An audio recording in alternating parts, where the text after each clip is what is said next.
Hello everyone, welcome to Shadow Broadcasting. എൻ്റെ പേര് രാജ്കുമാർ. നമ്മൾ ജോഗ്രഫിയാണ് പഠിക്കുന്നത്. കഴിഞ്ഞ ജോഗ്രഫി എപ്പിസോഡിൽ നമ്മൾ എർത്തിനെ പറ്റിയാണ് സംസാരിച്ച് തുടങ്ങിയത്.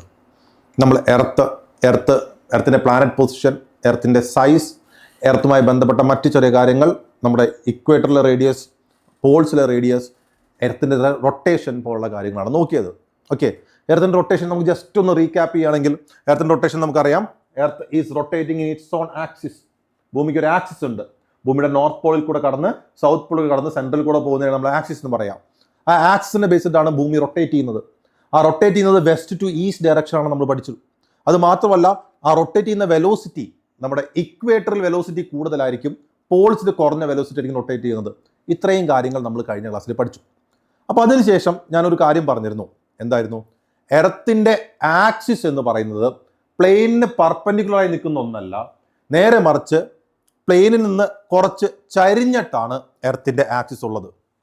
അതായത് ശ്രദ്ധിക്കുക, ഫോർ എക്സാമ്പിൾ ഇവിടെ ഇതാണ് നമ്മുടെ ആക്സിസ് എന്ന് വിചാരിക്കുക. Suppose this is our earth. Okay, ഇതാണ് എർത്ത് എന്ന് വിചാരിക്കുക. എർത്തിൻ്റെ ആക്സിസ് ഇങ്ങനെ പ്ലെയിനിന് പെർപെൻഡിക്കുലർ ആയിട്ടല്ല നിൽക്കുന്നത്. അതായത് ഇതാണ് എർത്തിൻ്റെ ആക്സിസ് എന്ന് വിചാരിക്കുക. ഈ പെന്നിൻ്റെ നിബ് വരുന്ന ഭാഗമാണ് നോർത്ത് പോൾ, ഇതാണ് സൗത്ത് പോൾ എങ്കിൽ ഇങ്ങനെയല്ല എർത്തിൻ്റെ ആക്സിസ്. നേരെ മറിച്ച് എർത്തിൻ്റെ ആക്സിസ് കുറച്ച് ചരിഞ്ഞിട്ടാണ്, ഈ രീതിയിൽ ഇൻക്ലൈൻഡ് ആണ്. അപ്പോൾ നമ്മൾ എർത്തിൻ്റെ ആക്സിസ് വരയ്ക്കുമ്പോൾ ഇതുപോലെയല്ല നമ്മൾ എർത്തിനെ വരയ്ക്കേണ്ടത്. പകരം when you are drawing earth, നമ്മൾ എർത്ത് വരയ്ക്കുമ്പോൾ എർത്തിനെ ഒന്ന് ചരിച്ച് വരയ്ക്കുവാൻ നമ്മൾ ശ്രമിക്കണം. ഓക്കെ, എങ്ങനെയാണ് നമ്മൾ എർത്തിനെ ചരിച്ച് വരയ്ക്കുക? ദാ നോക്കൂ, ആക്സിസിനെ ഒരു ആംഗിളിൽ ടിൽറ്റ് ചെയ്ത് വരയ്ക്കണം. എന്നിട്ട് നോർത്ത് പോൾ സൗത്ത് പോൾ എന്നുള്ളത് ഇങ്ങനെ വരച്ച് ഈ രീതിയിൽ വേണം നമ്മൾ എർത്തിനെ പ്രസന്റ് ചെയ്യാൻ. കാരണം എർത്തിന്റെ ഈ ആക്സിസ് എന്ന് പറയുന്നത് പെർപെൻഡിക്കുലർ ആയിട്ടല്ല, പകരം കുറച്ച് ഇൻക്ലൈൻഡ് ആയിട്ടാണ്. എത്ര ആംഗിൾ ആണ് ഇൻക്ലൈൻഡ് ആയിട്ടുള്ളത് എന്ന് നോക്കിക്കഴിഞ്ഞു കഴിഞ്ഞാൽ ഈ ഒരു ഭാഗമായിട്ട് 66.5 ഡിഗ്രി ഇൻക്ലൈൻഡ് ആണ് എർത്തിന്റെ ആക്സിസ്. ഇനി നോർമലുമായി നോക്കുകയാണെങ്കിൽ 23.5 ഡിഗ്രി ഇൻക്ലൈൻഡ് ആണ് എർത്തിന്റെ ആക്സിസ്. അപ്പോൾ എർത്ത് നിന്ന് കറങ്ങുന്നത് ഇങ്ങനെയല്ല, പകരം ചരിഞ്ഞിട്ടാണ്, 66 ഡിഗ്രി ചരിഞ്ഞിട്ടാണ് എർത്ത് കറങ്ങുന്നത്. So basically earth's axis is not perpendicular to the plane, but it is inclined to the plane. ഈ ഇൻക്ലിനേഷൻ കാരണം എർത്തിൽ ധാരാളം സംഭവങ്ങൾ ഉണ്ടാവുന്നുണ്ട്. അതൊക്കെ എന്താണ് നമ്മൾ വരുന്ന എപ്പിസോഡിൽ പയ്യെ പറഞ്ഞ് പഠിക്കും. ഓക്കെ, അപ്പൊ നമുക്ക് നോക്കാം. എർത്തിന്റെ റൊട്ടേഷനെ പറ്റി നമ്മൾ പറഞ്ഞ കുറച്ച് കാര്യങ്ങൾ നോക്കൂ. ലാസ്റ്റ് പോയിന്റ് വായിച്ചാൽ മതി. നമ്മൾ മുമ്പത്തെ കാര്യങ്ങൾ കഴിഞ്ഞ ക്ലാസ്സിൽ പറഞ്ഞതാണ്. ലാസ്റ്റ് പോയിന്റ് നോക്കൂ. Earth rotates on a tilted axis. Tilted എന്ന് പറഞ്ഞാൽ എന്താ? ചരിഞ്ഞ axis. Okay, earth rotates on a tilted axis. Earth rotational axis makes an angle of 23.5 degree with the normal. നോർമലുമായിട്ട് 23.5 ഡിഗ്രി. ഇതാ ഇവിടെ നോക്കൂ, ഈ നോർമലുമായിട്ടുള്ള ആംഗിൾ ഇവിടെ മാർക്ക് ചെയ്തിരിക്കുന്നത് കാണാലോ. 23.5 ഡിഗ്രി എർത്ത് ഇൻക്ലൈൻഡ് ആണ്. ഓക്കെ, നോക്കുക. Earth rotates on a tilted axis. Earth's rotational axis makes an angle of 23.5 degree with the normal. That is, it makes an angle of 66.5 degree with the orbital plane. എന്താ orbital plain കൊണ്ട് ഉദ്ദേശിക്കുന്നത്? 66.5 degree. അപ്പൊ എവിടെയാ വരിക? ദാ ഈ red ലൈനിൽ കാണുന്നതാണ് എർത്തിന്റെ ആക്സിസ്. അപ്പൊ നമ്മൾ ഇങ്ങനെ ലൈൻ വരച്ചു കഴിഞ്ഞാൽ ഇതാണ് എന്ത്? 66.5 ഡിഗ്രി എന്ന് പറയുന്നത്. ഓക്കെ, ഈ ആംഗിൾ ഇവിടെ കാണാം 23.5 ഡിഗ്രി. ഓക്കെ, സോ എർത്തിന്റെ ആക്സിസ് എന്ന് പറഞ്ഞു കഴിഞ്ഞാൽ it's not perpendicular to the normal, but it is inclined at an angle. So earth rotates on a tilted axis. Earth rotational axis makes an angle of 23.5 degree with the normal. That is, it makes an angle of 66.5 degree with the orbital plane. Orbital plane is the plane of the earth's orbit around the sun. അപ്പോൾ റൊട്ടേഷനുമായി ബന്ധപ്പെട്ട് ഓർക്കേണ്ട പോയിന്റ്സിന്റെ എണ്ണം കൂടി. ഒന്നാമത്തെ കാര്യം നമ്മൾ പറഞ്ഞത് എന്താ? 24 മണിക്കൂറാണ് എർത്ത് റൊട്ടേറ്റ് കംപ്ലീറ്റ് ചെയ്യുന്നത്. ആ റൊട്ടേഷൻ കംപ്ലീറ്റ് ആവുന്ന റിസൾട്ട് ആയിട്ടാണ് നമുക്ക് എർത്തിൽ ഡേയ്സും നൈറ്റ്സും ഉണ്ടാവുന്നത്. 3, എർത്ത് റൊട്ടേറ്റ് ചെയ്യുന്ന ഡയറക്ഷൻ വെസ്റ്റിൽ നിന്ന് ഈസ്റ്റിലേക്കാണ്. It is from west to east. 4, speed of earth rotation എല്ലായിടത്തും ഒരേപോലെയല്ല. ഇക്വേറ്ററിൽ കൂടുതലാണ്, പോൾസിൽ കുറവാണ്. അത് എന്തുകൊണ്ടാണെന്ന് കഴിഞ്ഞ എപ്പിസോഡിൽ ഞാൻ ഒരു ഫിഗർ വരച്ച് കാണിച്ചിരുന്നു, ഓർത്ത് വയ്ക്കാം. ദെൻ എർത്തിന്റെ ആക്സിസ് എന്ന് പറഞ്ഞാൽ സ്ട്രെയിറ്റ് ലൈനിലല്ല, ഇച്ചിരി ഇൻക്ലൈൻഡ് ആണ്. എത്ര ഇൻക്ലൈൻഡ് ആണ്? 66 ഡിഗ്രി ഇൻക്ലൈൻഡ് ആണ്. 23 ഡിഗ്രി നോർമൽ ആയിട്ട് ഇൻക്ലൈൻഡ് ആണ്. അപ്പോൾ ഇതാണ് എന്ത്? എർത്തിന്റെ റൊട്ടേഷനിൽ വരുന്ന കാര്യങ്ങൾ. എർത്തിന്റെ രണ്ടാമത്തെ മൂവ്മെന്റ് നമുക്ക് നോക്കുവാനുള്ളത് that is regarding earth's revolution. എർത്തിന്റെ റെവല്യൂഷൻ. എർത്തിന്റെ റെവല്യൂഷൻ എന്ന് പറഞ്ഞാൽ എന്താ? എർത്ത് സൂര്യന് ചുറ്റും വലം വയ്ക്കുന്നത്. നമ്മൾ ഇതിനെപ്പറ്റി മുൻപ് സംസാരിച്ചിട്ടുണ്ട്. എന്നാൽ ഇവിടെ റെവല്യൂഷൻ എന്നുള്ളത് സെപ്പറേറ്റ് ടോപ്പിക് ആയിട്ട് നമുക്ക് ജസ്റ്റ് ഒന്ന് നോക്കാം. അപ്പോൾ നിങ്ങൾ ഈ ഫിഗർ ഒന്ന് നോക്കൂ, ഈ ഗ്രാഫിക്സ് ഒന്ന് നോക്കൂ. ഇവിടെ കാണാം നിങ്ങൾക്ക് എർത്തിന് ഇങ്ങനെ ചുറ്റും ഇങ്ങനെ വട്ടം എർത്ത് ഇങ്ങനെ കറങ്ങുന്നതായിട്ട് കാണിക്കുന്നില്ലേ? അതാണ് റൊട്ടേഷൻ. എർത്ത് ഇങ്ങനെ ഈ പാത്തിൽ കൂടെ കറങ്ങി വരുന്നില്ലേ? അതാണ് റെവല്യൂഷൻ. ഈ പാത്ത്, എർത്ത് സൂര്യൻ ചുറ്റും വലം വയ്ക്കുന്ന ഈ പാത്ത്, അതിനെയാണ് നമ്മളെന്ത് പറയാം? ഓർബിറ്റ്. ആ ഓർബിറ്റിന്റെ ഷേപ്പിൽ നമ്മളെന്ത് പറയും?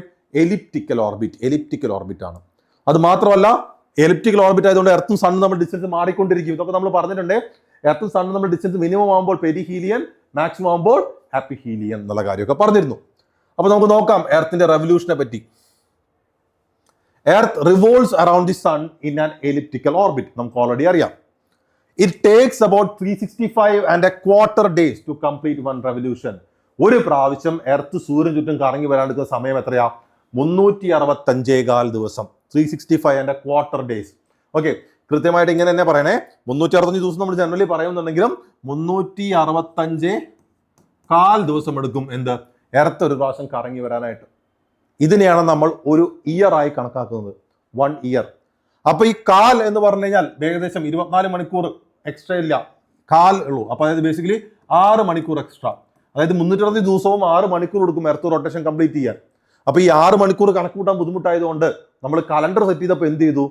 ഈ 6 മണിക്കൂർ വെച്ച് കൂട്ടി 4 വർഷം കഴിയുമ്പോൾ ഒരു പ്രാവശ്യം കറങ്ങാനായിട്ട് 6 മണിക്കൂർ, അടുത്ത പ്രാവശ്യം കറങ്ങി കഴിയുമ്പോൾ 12 മണിക്കൂർ ആവും, പിന്നെയും കറങ്ങി കഴിയുമ്പോൾ 18 ആവും, പിന്നെ ലാസ്റ്റ് 24 ആവും.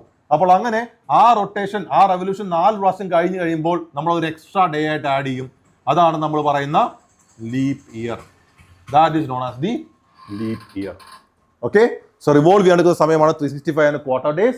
ആൻഡ് ആ ക്വാർട്ടർ ഡേയ്സ് നമ്മൾ 4 വർഷം കൂട്ടിയിട്ട് ലീപ് ഇയർ ആക്കുന്നു, which we calculate as the February 29th. അതാണ് 4 വർഷം കൂടുമ്പോൾ February 29 എന്നൊരു ഡേറ്റ് നമ്മൾ പറയാനുള്ള കാരണം. Okay, so takes 365.25 days to complete one revolution. അപ്പോൾ എന്താണ് ഈ റെവല്യൂഷൻ റിസൾട്ട് ആയിട്ട് നമുക്കിവിടെ കിട്ടുന്നത്? ഈ റെവല്യൂഷൻ റിസൾട്ട് ആയിട്ട് നമുക്ക് എർത്തിൽ സീസൺസ് ഉണ്ടാവുന്നു. We have seasons.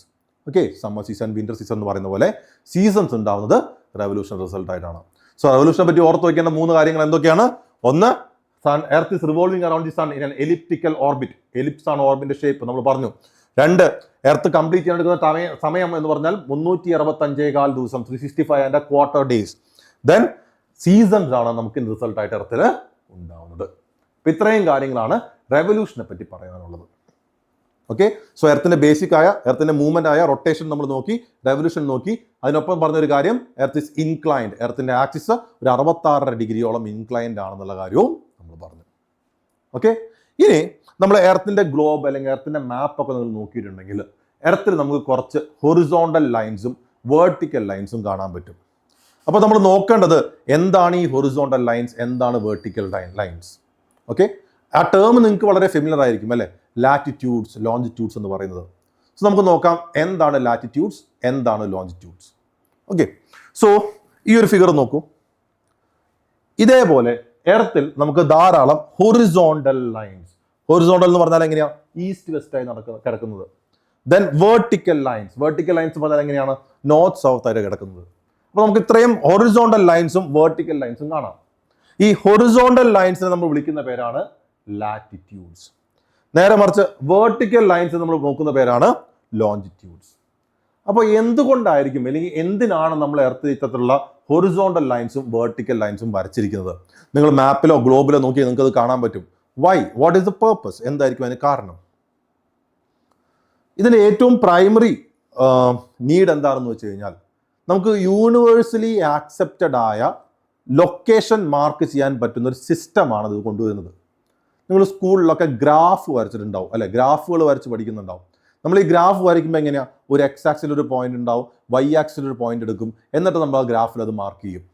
അതേപോലെ 2 ആക്സിസ് എന്ന പോലെ ലാറ്റിറ്റ്യൂഡ്, ലോഞ്ചിറ്റ്യൂഡ് നമുക്ക് ഒരു ലൊക്കേഷൻ മാർക്ക് ചെയ്യാൻ വേണ്ടി തരുന്ന ഒരു ഗ്രാഫ് പോലത്തെ സംഭവമാണ്. ഓക്കെ, ഫോർ എക്സാമ്പിൾ, നിങ്ങളുടെ വീട് എവിടെയാണെന്നുള്ള ചോദ്യത്തിന് നിങ്ങൾക്ക് നിങ്ങളുടെ വീടിരിക്കുന്ന ലാറ്റിറ്റ്യൂഡും വീടിരിക്കുന്ന ലോഞ്ചിറ്റ്യൂഡും പറഞ്ഞു കൊടുക്കാൻ പറ്റി കഴിഞ്ഞാൽ ലോകത്ത് എവിടെ ഇരിക്കുന്ന ആൾക്ക് വേണമെങ്കിലും ആ ലൊക്കേഷൻ എവിടെയാണെന്ന് മാപ്പിൽ മാർക്ക് ചെയ്യാൻ പറ്റും. അപ്പോൾ യൂണിവേഴ്സലി ആക്സെപ്റ്റഡ് ആയ രീതിയിൽ ലൊക്കേഷൻസ് മാർക്ക് ചെയ്യാൻ വേണ്ടി ഹെൽപ്പ് ചെയ്യുന്നതാണ് എന്ത്? ലാറ്റിറ്റ്യൂഡ്സും ലോഞ്ചിറ്റ്യൂഡ്സും. അപ്പോൾ എങ്ങനെയാണ് ലാറ്റിറ്റ്യൂഡ്സ് വരച്ചിരിക്കുന്നത്, എങ്ങനെയാണ് ലോഞ്ചിറ്റ്യൂഡ്സ് വരച്ചിരിക്കുന്നത്, എന്തൊക്കെയാണ് അവരുടെ ഫീച്ചേഴ്സ്, ഇവർ തമ്മിലുള്ള ഡിഫറൻസസ് എന്തൊക്കെ, ഈ കാര്യങ്ങളാണ് നമ്മൾ ഈ നെക്സ്റ്റ് ക്ലാസ്സിൽ നോക്കാൻ പോകുന്നത്. So will wind up for this episode. Thank you.